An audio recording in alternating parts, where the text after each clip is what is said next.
Well, dry conditions going into colder months causing a concern for valley farmers and growers. They say they are keeping an eye on just how dry the watershed is. First Warn 5 meteorologist Cecilia Gutierrez explains why the watershed and lake levels are important.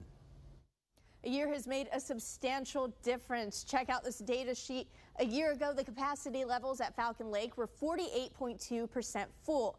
Today, that percentage is almost cut in half, and it's causing concern for growers. When you think of drought, you probably think of hot summer days, but in the valley, drought can occur year-round. I think they're coming in moist, but whatever moisture there was dries up almost instantaneously. Dale Merton sees the ground is cracking, and it doesn't seem like there's much relief in sight. So I had an inch of rain on my orchards in Harlingen, but it didn't last 24 hours. I mean, I know we're not technically on the drought monitor map in the eastern sections, but I can tell you it's dry. Right now, we just started citrus season. Sugarcane season has started up. There's some vegetable plantings going on.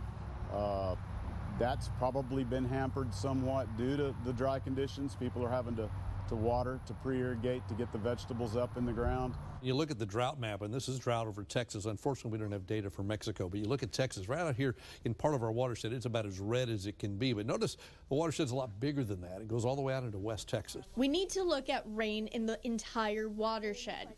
If it doesn't rain in the watershed, Falcon and Amistad reservoirs go down.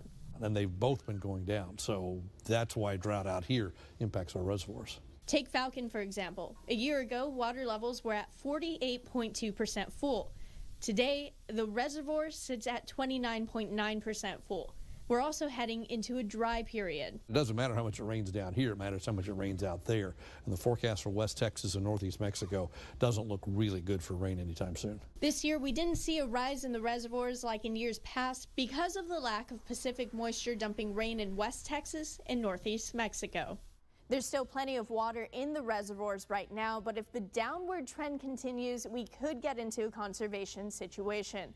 The graphics show that won't be for a while, but growers like Dale Merton will be keeping an eye on the weather. In the studio, Cecilia Gutierrez, Channel 5 News at 6.